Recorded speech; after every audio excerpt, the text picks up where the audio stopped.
जय हिंद प्यारे बच्चों, आपका स्वागत है भारत क्लासेस में। तो बच्चों, आज हम लोग करेंगे कक्षा 7वीं इतिहास पाठ्य पुस्तक हमारी विरासत के अंतर्गत अध्याय 3 के प्रश्न उत्तर। अध्याय 3 का नाम है दिल्ली के सुल्तान। तो इस पाठ में आप सभी ने दिल्ली क्षेत्र में 5 वंशों के शासन के बारे में पढ़ा, उसके प्रमुख शासकों के बारे में पढ़ा होगा। इसके अलावा आपने उन शासकों द्वारा भारत में लागू की गई नीति के बारे में पढ़ा होगा। तो चलिए प्रारंभ करते हैं। पहला प्रश्न है, रिक्त स्थानों की पूर्ति कीजिए। कहा दे रखा है, दिल्ली सल्तनत के अंतर्गत रिक्त स्थान वंशों ने रिक्त स्थान वर्षों तक शासन किया। तो यहाँ हम लोग खाली स्थान या रिक्त स्थान में भरेंगे 5 वर्षों ने 320 वर्षों तक शासन किया। अब 5 वंशों में कौन कौन थे? 5 वर्षों में पहले तो गुलाम या फिर मामलुक, ठीक है, गुलाम वंश या फिर मामलुक वंश। तो गुलाम, खिलजी, तुगलक, सैयद, लोदी, ठीक है, कितने थे? 5 वंश। और इन्होंने 320 वर्षों तक शासन किया। इनका शासनकाल 1206 ईस्वी से प्रारंभ होकर 1506 ईस्वी तक चलता है। दूसरा प्रश्न है, दिल्ली सल्तनत की पहली महिला शासिका थी। तो दिल्ली सल्तनत की पहली महिला शासिका रजिया सुल्तान थी, ठीक है। यह जो है थी तो महिला, लेकिन इन्होंने वस्त्र पुरुषों की तरह धारण किया था। पुरुषों की तरह लंबा कुर्ता पहनती थी, ठीक है, लाल कलर का कपड़ा पहनती थी और सर पे पगड़ी बांधती थी। तो इसने पुरुषों की भांति अपना शासन चलाया था। तीसरा प्रश्न है इसमें, अलाउद्दीन खिलजी के दक्षिण भारत विजय का श्रेय जाता है। तो यहाँ पे होगा मल्लिक काफूर कि अलाउद्दीन खिलजी के दक्षिण भारत का श्रेय मल्लिक काफूर को जाता है। किसे जाता है? मल्लिक काफूर। यहाँ पे भरेंगे। मल्लिक काफूर के बारे में थोड़ा सा बात बताऊं तो मल्लिक काफूर अलाउद्दीन खिलजी को दक्षिण भारत जीतने में काफ़ी मदद करता है। मल्लिक काफूर के नेतृत्व में देवगिरी के राजा पर आक्रमण करता है और इसमें विजेता मल्लिक काफूर होता है। इसके बाद वह जो मल्लिक काफूर है वारंगल के काकतीय वंश के राजा प्रताप रुद्र देवराय पर करता है और इसे हराकर उसे कोहिनूर हीरे की प्राप्ति होती है। आपको ध्यान रखना है, कोहिनूर हीरा आपने नाम सुना होगा, जो विश्व का सर्वश्रेष्ठ महंगा जो हीरा है, सबसे महंगा बोले तो कोहिनूर हीरा है। वह उसे प्रताप रुद्र देवराय से प्राप्ति होती है। और अगला प्रश्न करते हैं। अगला प्रश्न है, घोड़े दागने की प्रथा ने शुरू की। तो घोड़े दागने की प्रथा अलाउद्दीन खिलजी ने शुरू की। अलाउद्दीन खिलजी घोड़े दागने की प्रथा शुरू करता है। यह विश्व विजेता बनाना चाहता था। इसने अपना राज्याभिषेक 2 बार किया, ठीक है। इसके बारे में थोड़ा सा बात बताऊं कि इसे गुजरात में एक हिंदू गुलाम मिला था जिसका धर्म परिवर्तन करके उसने उसका नाम मल्लिक काफूर रख दिया था। तो मल्लिक काफूर एक हिंदू गुलाम था, उसका नाम परिवर्तित करके इसने मल्लिक काफूर रख दिया था, ठीक है, ये आपको ध्यान रखना है। अगला प्रश्न है, आगरा शहर की स्थापना ने की। तो आगरा शहर की स्थापना सिकंदर लोदी ने की थी। यहाँ पे हम लोग भरेंगे सिकंदर लोदी। चलिए करते हैं दूसरा प्रश्न। दूसरा प्रश्न में हमें दे रखा है, निम्नलिखित शासकों का उसके वंश के साथ मिलान कीजिए। इधर शासक के नाम लिख रखे हैं, बलबन, अलाउद्दीन, खिजर खां, इब्राहिम और मोहम्मद बिन। और इधर लिख रखे हैं राजवंश के नाम, खिलजी, मामलुक, लोदी, तुगलक, सैयद, मुगल। तो यहाँ पे मुगल का कोई रोल नहीं है। जो मुगल है वो 1526 ईस्वी के बाद आता है। तो मुगल का यहाँ पे कोई रोल नहीं है। तो मुगल में आप लोग क्या लिख सकते हो वो बाद में हम लोग चर्चा करेंगे। पहले हम लोग इसे देख लेते हैं। तो आप लोग पहले नाम से देखो, मोहम्मद बिन, क्या आता है इसके बाद नाम है मोहम्मद बिन तुगलक, है ना। तो तुगलक कहाँ पे दे रखा है, इसे मिला देंगे मोहम्मद बिन तुगलक, ठीक है। उसके बाद यहाँ पे है अलाउद्दीन, तो अलाउद्दीन खिलजी मिला देंगे, ठीक है। इब्राहिम लोदी, तो मिला देंगे यहाँ पे इब्राहिम को लोदी में, इब्राहिम लोदी में मिल गया। उसके बाद यहाँ पे बलबन, तो बलबन किस वंश का था? गुलाम वंश या फिर मामलुक वंश का था। तो इसे हम लोग मामलुक वंश में मिला देंगे। और अंतिम में यहाँ बच गया खिजर खां, तो वह सैयद वंश का था। मुगल में लिख सकते हो बाबर, अकबर, ठीक है। ये 1526 ईस्वी में स्थापना करता है, तो वहाँ से ही आएगा। यहाँ पे बच्चों आप सभी के लिए एक ट्रिक है, आप लोग इससे दिल्ली में शासन सल्तनत काल में जितने भी वंश हुए हैं उसका नाम कभी नहीं भूलोगे। तो दिल्ली में कितने हुए हैं? पहले तो हुए हैं मामलुक वंश, ठीक है, गुलाम, जिसे गुलाम वंश बोला जाता है, गुलाम, खिलजी, तुगलक, सैयद, लोधी। तो MKTSL आपको याद रखना, MKTSL। जैसे आप लोग अंग्रेजी वर्ण के अक्षर में याद रखो MKTSL, मामलुक, खिलजी, तुगलक, सैयद, लोधी, ठीक है। MKTSL, MKTSL, M से मामलुक, K से खिलजी, T से तुगलक, S से सैयद, L से लोधी। आपको याद रहेगा।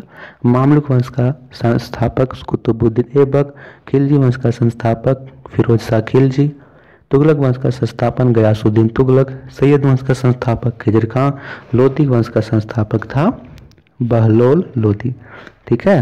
क्या रहे था? बहलोल लोधी। तो इसमें से सबसे लंबा कार्यकाल पूछे तो सबसे लंबा कार्यकाल तुगलक वंश का रहता है, ठीक है। और सबसे कम कार्यकाल पूछे तो सबसे कम कार्यकाल खिलजी वंश का रहता है। ये आपको याद रखना है। प्रश्न संख्या 3 को करते हैं। तो प्रश्न संख्या 3 से लेकर 3 में यहाँ पे कुल 1, 2, 5 और 2 7 प्रश्न दे रखे हैं। तो हम एक एक करके इन प्रश्नों को उत्तर देखते हैं। आपसे एक ही रिक्वेस्ट है कि आप पेन और कॉपी निकाल के बैठे हुए, और किसी भी प्रश्न में डाउट होता है तो आप अपने डाउट्स कमेंट में लिख सकते हो। कोई शब्द जोड़ना है, कोई बात मुझसे छूट गई हो जो आप अपने कहना चाहते हो, तो वो भी चीज़ आपको लिखना है। का प्रश्न है, दिल्ली को राजधानी बनाने वाला पहला सुल्तान कौन था?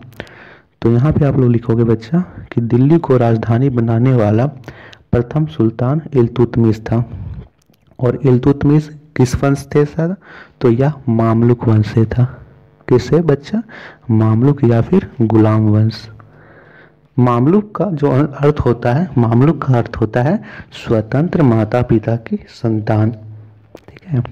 खा प्रश्न यहाँ दे रखा है। प्रश्न संख्या खा, तुर्कान ए चहलगानी क्या था? इसका दमन किसने किया?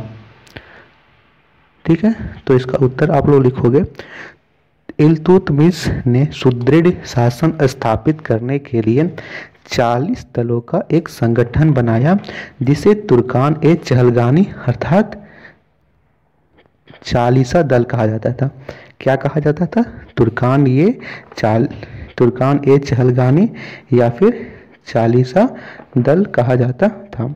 अब इसे दमन करने का कार्य क्या कौन करता है? यहाँ पे दूसरा प्रश्न है, इसे दमन करने का कार्य किसने किया?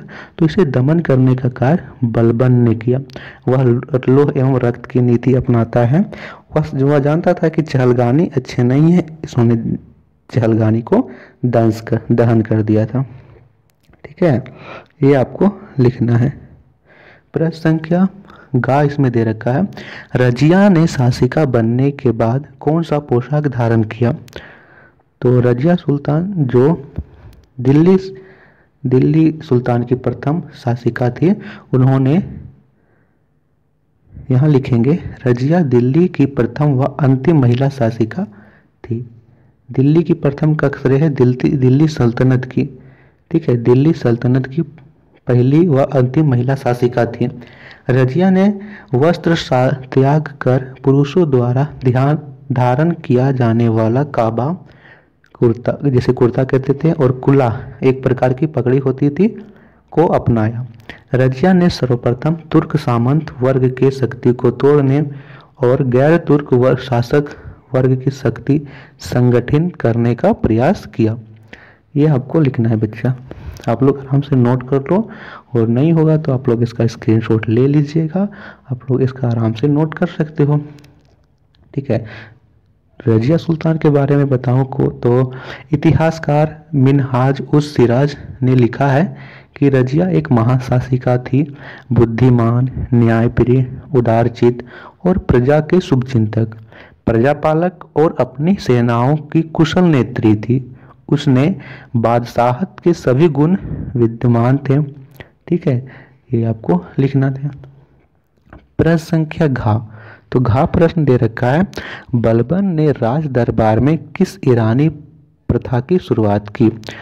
तो यहाँ आप लोग लिखोगे बलबन निरंकुश राजस्व के सिद्धांत पर विश्वास रखता था। उसने ईरानी त्योहार नौरोज उत्सव मनाना शुरू किया। उसने राज दरबार में सिजदा एवं पाबोस नामक ईरानी प्रथा शुरू की। अब सिजदा और पाबोस क्या होता था, ये राजा के स्वागत की विधियाँ थी, नीतियाँ थी। जैसे बलबन आता था तो सिजदा हो जाओ, मतलब उसे लेट कर नमस्कार करो। पाबोस यानी उसके पाँवों को चूमो। ये सब कठोर नीति थी कि लौह एवं रक्त की नीति। आप लोग को पूछे कि दिल्ली सल्तनत के किस शासक ने लौह एवं रक्त की नीति अपनाई थी, तो यहाँ पे आप लोग बलबन भरोगे। ठीक है। प्रश्न संख्या इसके बाद 5वां है, सल्तनत काल में जमीन को कितने वर्गों में विभाजित किया गया था, उनके नाम लिखिए। तो लिखेंगे सल्तनत काल में जमीन को 3 वर्गों में विभाजित किया गया था, इक्ता जमीन, खालसा जमीन तथा इनाम जमीन, जिसे वक्फ जमीन भी कहा जाता था। अब इक्ता जमीन में अधिकारियों को इक्ता के रूप में मिली हुई जमीन होती थी। खालसा जमीन सीधे सुल्तान के अधीन होती थी, जहां का राजस्व दरबार तथा राजा के अन्य खर्च को चलाने में प्रयुक्त होता था। वक्फ जमीन धार्मिक व्यक्ति या संस्था को दी जाने वाली जमीन थी। ये आपको ध्यान रखना है बच्चा, आप लोग इसका स्क्रीनशॉट लो। बच्चा आप लोगों से एक रिक्वेस्ट है कि जितने लोग अभी तक भारतोष क्लासेस को सब्सक्राइब नहीं किए हों, प्लीज़ बच्चा सब्सक्राइब ज़रूर करना। और इस वीडियो को टारगेट है 100 लाइक, तो इस लाइक को भी जरूर कर देना। प्रश्न संख्या 4 देखते हैं। तो 4 प्रश्न है, मोहम्मद बिन तुगलक ने राजधानी परिवर्तित क्यों किया। देखिए मोहम्मद बिन तुगलक को, जिसे पढ़ा लिखा मूर्ख कहा जाता था, कि यह जो है पढ़ा लिखा जो मूर्ख है, ऐसा क्यों कहा जाता था। तो आप लोग इस पार्ट को पढ़े होगे तो आप लोगों को इसके बारे में पता चला होगा, नहीं तो इसके प्रश्न पहले लिख लेते हैं, उसके बाद मैं बता दूंगा। तो लिखेंगे मोहम्मद बिन तुगलक दक्षिण के राज्यों पर अधिकार जमाए रखने के लिए 1326 ईस्वी में दिल्ली से राजधानी दौलताबाद परिवर्तित कर देता है। कहाँ कर देता है, दिल्ली से राजधानी दौलताबाद परिवर्तित कर सकता है, ताकि वह दक्षिण के राज्यों पर अधिकार जमा सके। ठीक है। अब इसे पढ़ा लिखा मूर्ख क्यों कहा जाता है। इसने खजाने को बताने के लिए टोकन मुद्रा चाल की, जो तांबे और पीतल की होती थी। इसने कहा कि ये सिक्के चांदी के बराबर के मूल्य के ही सिक्के होंगे। तो इसमें क्या क्या, सभी लोगों ने घर में ही सिक्का छापना शुरू कर दिया। इससे राजा को बहुत नुकसान हुआ था। दूसरा, यह कराचिल अभियान, यह चीन को जीतना चाहता था, तो वह कराचिल अभियान चलाता है। इसने 10,000 घुड़सवार को ठंड में भेजा था कराचिल जीतने के लिए, जिससे वे सभी वहां पे ठंड से जकड़ गए। ठीक है। इसकी मृत्यु 1351 में सिंध या फिर ठट्ठा अभियान में हो जाती है। करते हैं इसके बाद प्रश्न संख्या 6। इसके पहले जो मोहम्मद बिन तुगलक है, इसके बारे में बदायूं ने लिखा है कि जनता को शासक से व शासक को जनता से मुक्ति मिल गई। कौन लिखता है ये बात बदायूं लिखता है। बदायूं लिखता है कि जनता को शासक से व शासक को जनता से मुक्ति मिल गई, मोहम्मद बिन तुगलक के बारे में। MBT। ठीक है। प्रश्न संख्या 6। तुगलक व लोदी वंश के शासकों को झारखंड के किस राजवंश ने कड़ी टक्कर दी। तो लिखेंगे इल्तुतमिश और बलबन के शासनकाल में झारखंड में नागवंशी राजा प्रभावशाली एवं शक्तिशाली राजा थे। झारखंड के तुगलक वंश व लोदी वंश के शासक को नागवंशी राजाओं ने कड़ी टक्कर दी। ठीक है। यहाँ पे नागवंशी राजा झारखंड में उन्हें कड़ी टक्कर देते हैं। इसके बाद है, आगे भी प्रश्न है, आप लोगों ने जितने भी सब्सक्राइब किया उन सभी का बहुत बहुत धन्यवाद बच्चा। आप लोगों को भारतवर्ष क्लासेस में क्लास 7, क्लास 6, क्लास 8 के सभी विषय के नोट्स प्रोवाइड किए जा रहे हैं। आप लोग उससे देख सकते हो, अपने नोट्स बना सकते हो। प्रश्न संख्या इसके बाद आगे दे रखा है। चौथा प्रश्न है, अलाउद्दीन खिलजी द्वारा बाजार नियंत्रण के लिए किए गए प्रयास के पीछे क्या उद्देश्य था?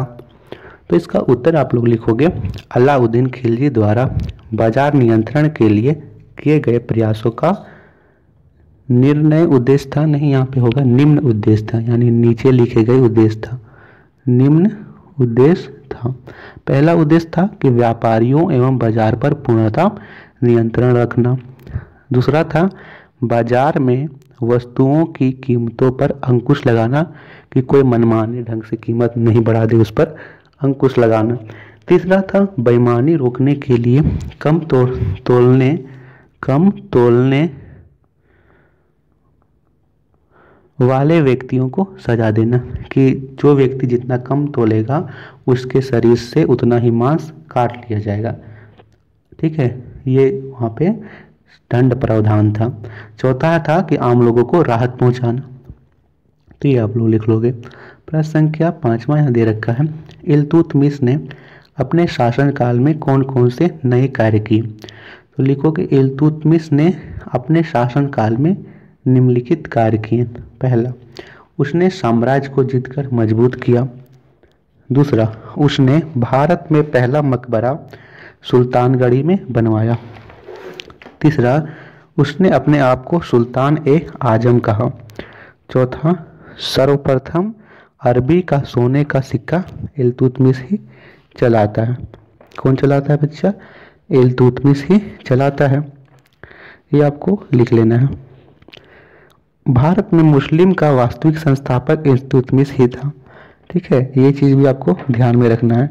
कुछ और बताऊं तो इन्होंने तुर्क ए चहगानी का गठन किया था, जिसमें से 40 योग्य तुर्क सरदारों का समूह होता था जो राजा को सलाह देते थे। आगे चलकर तुर्क ए चहगानी को भंग करने का कार्य बलबन करता है। ठीक है, इसने सबसे पहले इक्तादारी प्रथा शुरू की थी। ठीक है, इक्तादारी प्रथा जिसमें तनख्वाह की जगह भूमि दी जाती थी। ठीक है, इक्तादारी प्रथा होती थी। इसने प्रथम शुद्ध अरबी के सिक्के जारी किए थे। अब यहाँ पे अरबी के सिक्कों में 2 प्रकार के होते थे बच्चा, एक तो होता था चांदी का और एक तो होता था पीतल का। तो जो चांदी का होता था उसे बोलते थे टंका, जो चांदी का सिक्का होता था उसे बोलते थे टंका, और जो पीतल का होता था उसे बोलते थे जीतल। तो याद रहेगा, पीतल से जीतल और चांदी से टंका। ठीक है, और इसने कुतुब मीनार का निर्माण पूरा करवाया और उसमें 3 मंजिलें जोड़ी। 3 मंजिलें जोड़ने का कार्य इसने ही किया था। इसके वंश को इल्बरी तुर्क कहा जाता था। क्या कहा जाता था? इसके वंश को इल्बरी तुर्क। इसी की बेटी का नाम रजिया सुल्तान था, जो दिल्ली की प्रथम महिला शासिका बनती है। इतना आपको ध्यान रखना है।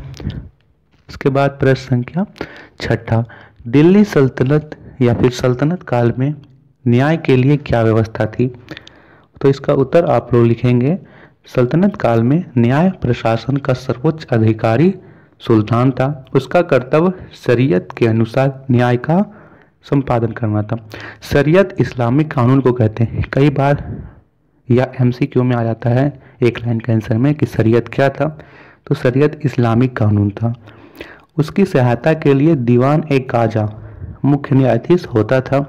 सरकारी कर्मचारियों के विरुद्ध शिकायतों पर सुनवाई के लिए वह दीवान ए मजालिम के न्यायालय में बैठता था।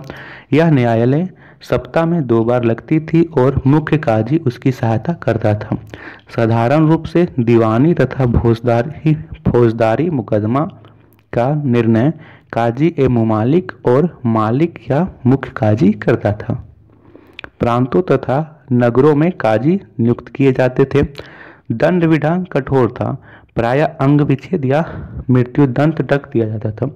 ठीक है, अंग विच्छेद जिसमें शरीर के मांस काट लेना, जैसे अलाउद्दीन खिलजी ने अपने बाजार शासन प्रणाली में लागू की थी कि यदि कोई कम तोलता है तो उसका जितना कम तोलेगा उतना अंग उसका काट लिया जाएगा, तो उसे बोलते हैं अंग विच्छेद। तो ये आपको नोट कर लेना, ये आप लोग स्क्रीनशॉट ले सकते हो। तो आशा करता हूँ कि आप सभी लोग वीडियो पसंद आया होगा। तो वीडियो को टारगेट को जरूर पूरा कीजिएगा, 100 लाइक का टारगेट है, ज़्यादा बड़ा टारगेट नहीं है हम लोग का। तो धन्यवाद बच्चा आपका। नेक्स्ट वीडियो में हम सभी करेंगे अध्याय 4 के प्रश्न उत्तर। तब तक के लिए थैंक यू।